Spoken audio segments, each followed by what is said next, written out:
Il n'aurait jamais dit l'humilier. Il pensait qu'elle était seule, fragile, sans défense. Ce qu'ils ignoraient, c'est que son mari était un prédateur silencieux et qu'il allait les faire tomber, un par un. Le ciel était doux ce matin-là à Atlanta. Une brise légère dansait entre les bâtiments de la haute ville et les rues s'éveillaient paisiblement au rythme des poussettes, des cafés fumants et des pas pressés. Nichée à l'angle d'un quartier huppé, la clinique Haute-Lune brillait comme une promesse de perfection.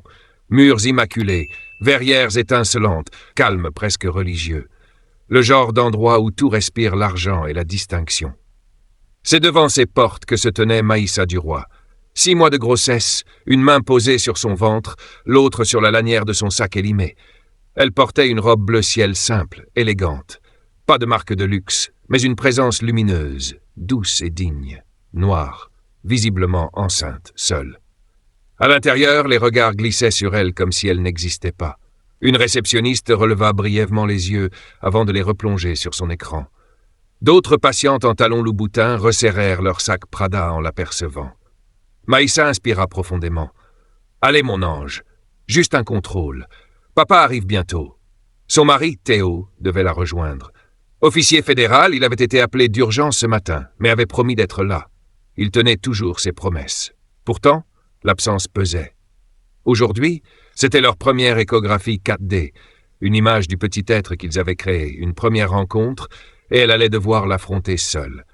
Maïssa s'approcha du comptoir. « Bonjour. » Maïssa Duroy, j'ai rendez-vous à 10h30 avec le docteur Elec. La réceptionniste tapota quelques touches, sans la regarder. « Vous êtes certaine ? Confirmé hier soir. » Le ton de la jeune femme était poli, mais distant. Elle lui tendit un formulaire sans un mot de plus. Maïssa le prit et alla s'asseoir. Autour d'elle, les murs transpiraient le confort, mais l'air était saturé d'un silence pesant. Une femme blanche assise en face d'elle la dévisagea avant de détourner les yeux et de s'éloigner, sac contre poitrine. Maïssa baissa les yeux sur le formulaire. Ses mains tremblaient légèrement. Ce lieu n'avait pas été pensé pour elle. Elle le sentait dans chaque détail. Mais elle tenait bon, pour son enfant, pour leur avenir. Lorsque son nom résonna enfin, ce ne fut pas un sourire qui l'accueillit, mais un hochement de tête. L'infirmière ne dit pas un mot. Elle tourna les talons sans un regard. Maïssa suivit, son sac battant contre sa hanche, son souffle court. Les couloirs semblaient trop propres.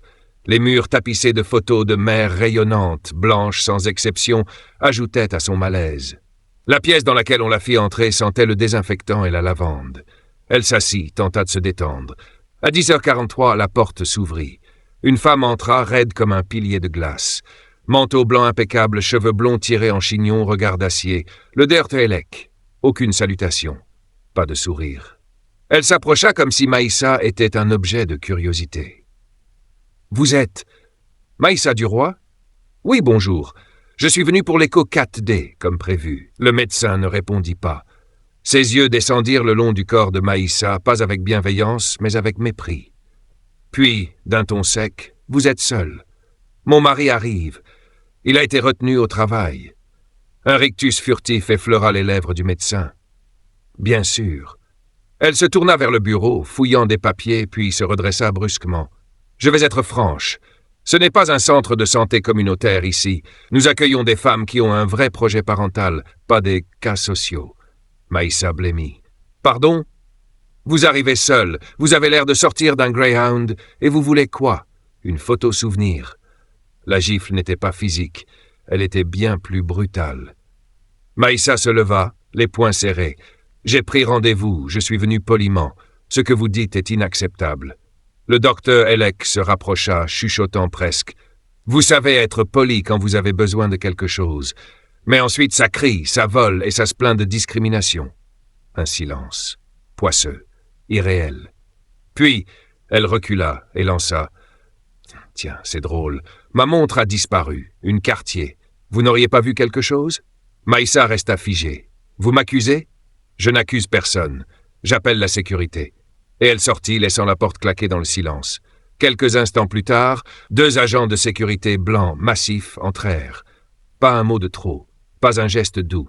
« Veuillez nous suivre, madame. » Maïssa se leva lentement, une main sur son ventre. « Je veux appeler mon mari. Il est en route. »« Après, pour l'instant, vous êtes une personne d'intérêt. » Ils la menèrent dans un couloir arrière, hors de la vue des patientes. La lumière était crue, les murs vides. Une pièce sans fenêtre, une chaise froide, un tiroir qui avala son téléphone sans explication.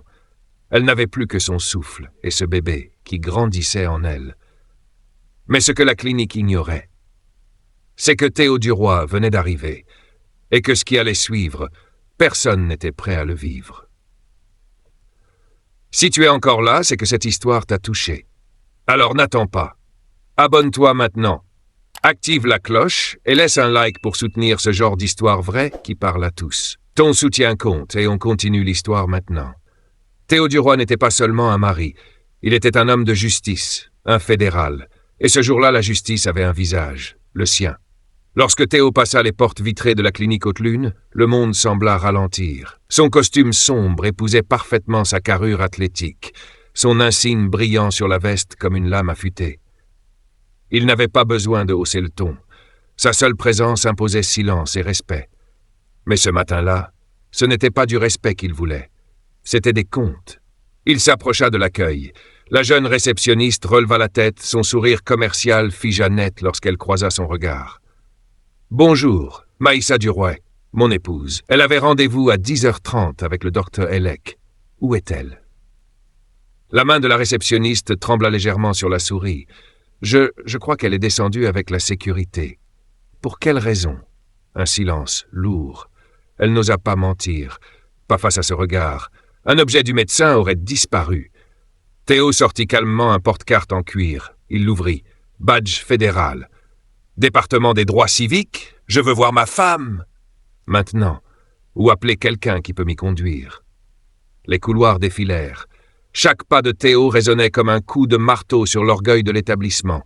Il n'avait pas couru, il n'avait pas crié, mais il avançait, comme une tempête sous contrôle.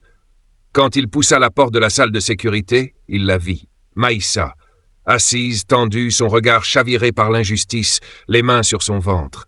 2 agents en face d'elle, raides et nerveux. « Monsieur, vous ne pouvez pas. »« Je peux, et je vais. » Vous venez de violer plusieurs articles de procédure, détention arbitraire, privation de moyens de communication, accusation sans preuve. Où est le rapport? Où est l'enregistrement? Les agents bafouillèrent. C'est le doc Elec. Elle a dit, montrez-moi les caméras, chaque seconde de la matinée, maintenant. Le plus vieux s'exécuta, les écrans s'allumèrent. L'un après l'autre, les images parlèrent. À 10h41, Maïssa entrait, seule, digne. Elle ne touchait rien à part la chaise. À 10h52, la médecin sortait précipitamment. La montre était toujours là. Théo pointe à l'écran. « Stop, zoomez. Voilà, la montre est là. Votre médecin l'a oubliée. » Silence. Le jeune agent pâlit. On ne savait pas. Théo se retourna vers Maïssa, lui tendant son téléphone confisqué.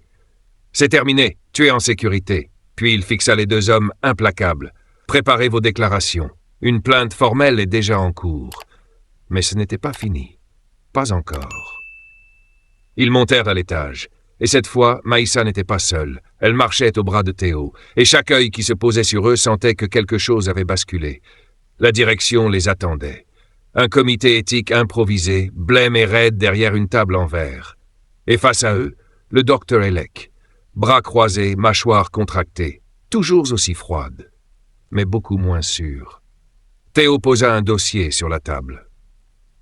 Dossier complet, violation de droits civils, mise en danger d'une femme enceinte, discrimination raciale manifeste, et enregistrement audio partiel d'insultes à caractère raciste. La médecin éclata presque de rire. « Vous me menacez? Moi? Une professionnelle avec 17 ans de carrière ?» Maïssa se leva alors. Elle n'avait plus peur. « Ce n'est pas une menace, c'est une vérité. Vous avez regardé ma peau avant d'écouter mon cœur. Vous m'avez accusé parce que j'étais seule, noire et enceinte. Mais aujourd'hui, je ne suis plus seul. » Son regard transperça la pièce. Aucun cri, aucun sanglot, juste la dignité nue d'une femme qu'on n'avait pas pu briser. Le président du comité balbutia. « Nous allons suspendre la Dr. Elec jusqu'à nouvel ordre. Une enquête sera ouverte. » La médecin se leva brusquement. Sa chaise glissa dans un grincement amer. Elle sortit sans un mot.